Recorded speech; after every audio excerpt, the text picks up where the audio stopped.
guys, my name is Kelton and this is Obsessed Reviews.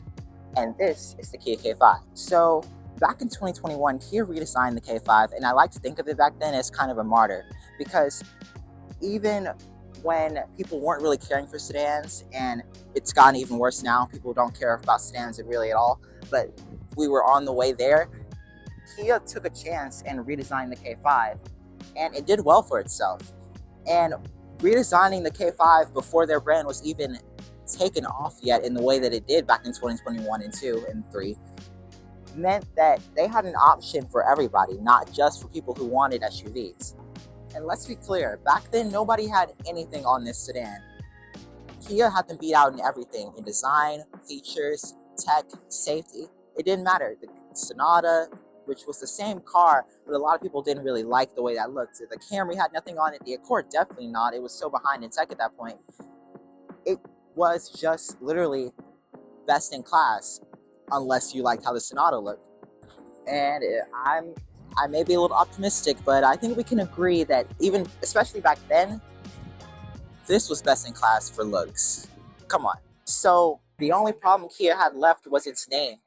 And right as they kind of got that together with their reputation for value, safety, and tech back in 2023 and 4, the other people in this class caught up. Now in 2024, well, no, now in 2025 and 6, Kia has refreshed the K5 to keep it updated. But to me, it really doesn't hit the same.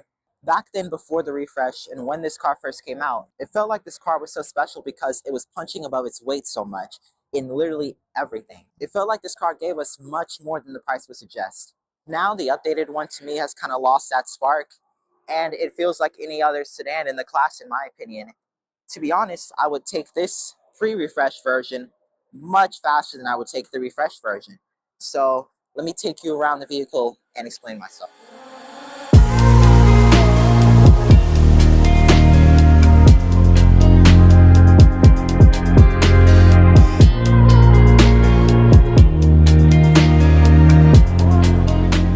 All right, now coming to the front end, this is where the redesign, the refresh is actually going to be pretty good.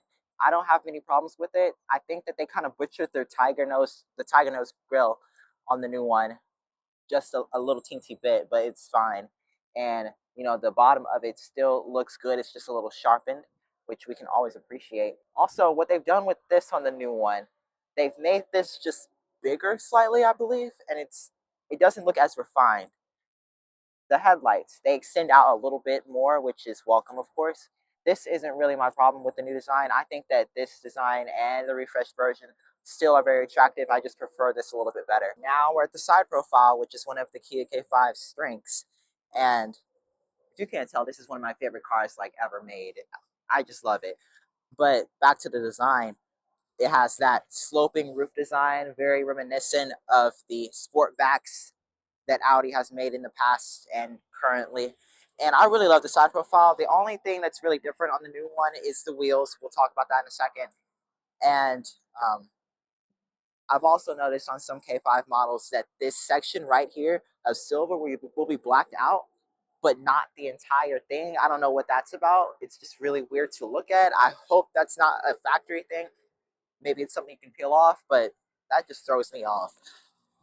But moving on, they've also kind of smoothed this section out. And there's a new matte gray steel color that I really love that makes the body lines look just magnificent. But on the other colors, it just does not flow the same way as before on this model when you look at the refreshed version.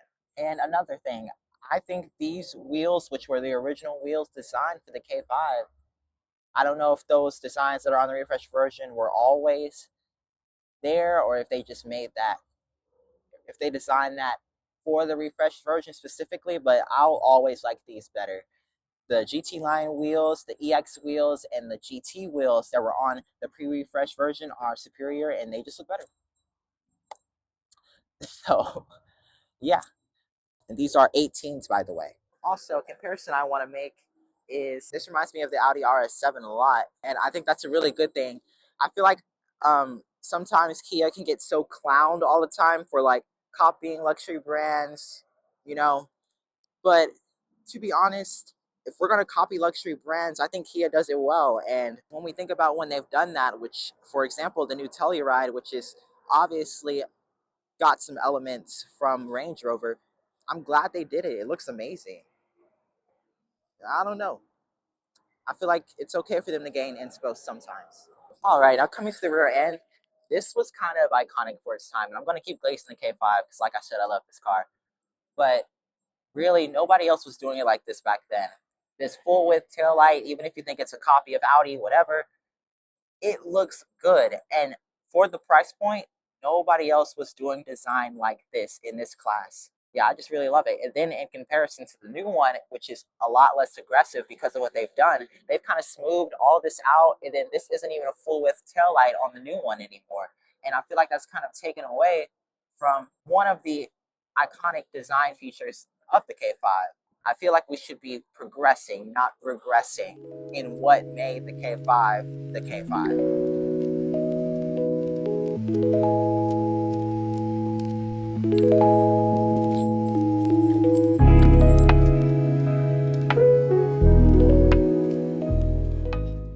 All right, now getting inside the K5, this is going to be another place where this shined when it first came out. Let's start it up real quick because it is hot out here.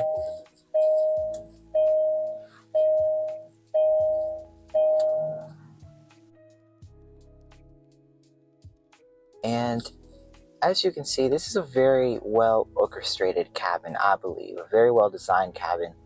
And it was designed around the driver very well. You see everything's driver focused. They also said this cabin was pilot designed when it first came out, which is why they have this throttle shifter-esque shifter for shifting gears in the K5, which is really interesting. But starting right here at the center point of the whole interior, this screen was so impressive back in the day to me. Looking back, it wasn't the craziest thing in the world, but at the same time, maybe I think that only because everybody else has caught the memo now, and every single car you get in has a massive touchscreen in it. But I remember 10.25 inches was insanity back when this car came out, at least to me. It was only available in luxury cars, which is, again, why I feel like this was punching above its weight. I also used to think that the interior was much more well appointed than it actually is. This is a nice interior, but there are places where you look around and you're like, okay, this is a little, but not anywhere you'll be touching often. Like the shifter, I don't like this plastic material. They could have wrapped this in leather. But as you can see, we have plastic down here, and then we have this material up here, which is kind of the scratchy. I don't even know what this is. I'm pretty sure it's plastic, of course, but they've made it kind of different. So yeah, I would definitely like the wood grain material much more that's on the EX model or the what's on the GT than this. Also, this has a 6-speaker sound system, which is the bass sound system. The only way you can get more speakers is if you get the Bose system in the EX or the GT. That's the same thing for the refreshed model. So I'll insert a sound system test here. Alright guys, this has a 6-speaker sound system, so we're gonna give the test.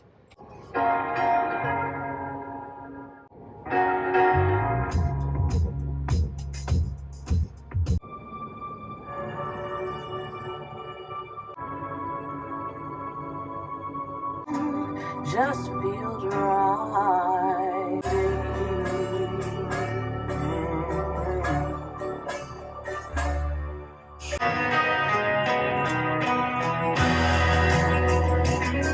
Okay, so the sound system is okay, it's fine. I will say I noticed on the song before this one that it is lacking bass depth. It's lacking bass perception. It's not giving us a lot there. The bass isn't bad. It's just not very refined. So that definitely needs help. This is a 6-speaker sound system, so it's doing the best it can, I assume. So if you want the better audio system, go for that 12-speaker. And then one thing I actually don't like about this interior to this day is the gauge cluster. It's like this exact same gauge cluster that was in the Optima. They really didn't change it when they got to the K5. And I think that was because we had a chip shortage back then, if I'm correct. We had a chip shortage going on, and they just never did it. And they finally updated it to have a fully digital gauge cluster on the GT, not on the GT model, but on the refreshed model. And that model's gauge cluster is disappointing, but I'll get to that in a second. So when comparing the refreshed K5 to this K5, there are a lot of improvements for the refreshed model. That's going to be actually, the interior is actually going to be a place where I think Kia did a great job with the improvements. Just a few slight things that annoy me about that interior as well. Everything down here is going to be the same except for the shifter, which is going to have a slightly different design. They have a new wireless charger in the refresh K5, which is supposed to work better because this one historically would just not work for people, which was crazy. And the screen is now 12 inches instead of 10.25. What I mostly don't like about the new K5's design, because they've kept everything basically aligned with the K5's original design in the refreshed model, especially like the platform design they kind of have here, that's carried on. But what I don't like is the gauge cluster on the new refreshed K5. They've kind of taken this route with going and giving us a like fixed, it's a hot mess, a fixed digital gauge instead of just giving us an actual digital gauge cluster on all the models. I don't know why they wouldn't just give it to us on all the models. If Kia is supposed to be the brand of tech, and y'all are supposed to be so tech forward, why not? I feel like they're cheaping out a little bit on that. You can only get it on the GT, and if you get the GT1 package, so you have to get a nearly, I think, $40,000 vehicle to get a digital gauge cluster, whereas the Honda Accord, which has never been the tech option, and I guess until now, offers it, I'm pretty sure, on the base model. So what's going on, Kia? It's not making a whole lot of sense. And I just hate the way it looks, and I hate that it's non-configurable. Get that out of there, please, if you're going to do another refresh before the next generation, if there is a next generation. But yeah, other than that, the only other interesting things about this interior is that, of course, we have a panoramic sunroof. I love these lights up here that you can just tap and they come on like this. It has a lot of nice little quirks to love in this interior. So let's go ahead and go to the back seat and see what's going on back there. All right, guys, now we're in the back seat. And as you can see, this is adjusted to my position. I'm 5'7", so I'm really not a good benchmark. But I have plenty of space, so I'm sure if you have small kids or even average sized adults, you'll be able to fit them in here fine. All right, guys, now coming to the rear trunk, I'm going to see if this is going to work. It has that feature where it should open automatically. All right, so this is a pretty reliable system, at least to my knowledge, based on what I've heard. So I'm going to assume it's turned off. We don't have time to turn it on.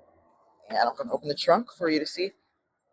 I, it obviously has plenty of space, and it's very comparable to all the other midsize sedans. I'm actually one to think that this should have been a sportback design, and they should have actually given it. I hope y'all can hear me. And they should have actually given it a lift back because that would have been really cool, especially since it's already designed. Especially since it's already designed to do so. And then imagine a liftback Kia K5. Like I'm sorry, that's just so cool. And then just market it as a regular sedan, and people won't even know till they buy it. And we kind of save that body style in the process. Back outside the K5, let's talk about power. So this is going to have about 180 horsepower and about 195 pound-feet of torque. Now, the refresh models are going to have it's going to basically switch. So it's going to have 190 horsepower and 180 pound-feet of torque. So I don't know how that's going to make a difference for power at all, but, you can look up those numbers if you want to. And then if you really want power, go for the GT and you're going to get 290 horsepower and 310 pound-feet of torque. Keep in mind, though, the GT is only offered in front-wheel drive. The GT line is offered in all-wheel drive on this model and the refresh. So something to think about when figuring out your options. All right, so to conclude, I like this pre-refresh version of the K5 not just because I like it more stylistically, but because of how much more iconic this version was than the refreshed version. And Kia's dolification of it has only made that more obvious. They have failed to kind of punch above the pack like they did before. This is one of those cases which I've noticed in a lot of Kias recently, is Kia really didn't need to refresh the K5 as hard as they did, but they did anyway. And it's led to the appeal being a little pulled back, at least in my case. But I'm in a K5 group on Facebook, and what I'm hearing is that I'm not the only one. It's still a great product. I just wish Kia would have extended the legacy that the K5 was starting with the pre-refresh version. It's still a great product. I just wish Kia would have extended the legacy that the pre-refresh K5 started. But anyways, guys, please let me know what you thought of the video. Let me know what you think of the Kia K5. Would you get the pre-refresh version or would you get the refresh version? And does it really still make you feel like you're getting something spicy and, you know, bargain and bang for your buck? Or is this what you prefer more, like me? But anyways, guys, if you enjoyed this video, please leave a like and subscribe. And that will do it for me. Y'all have a good one. Bye.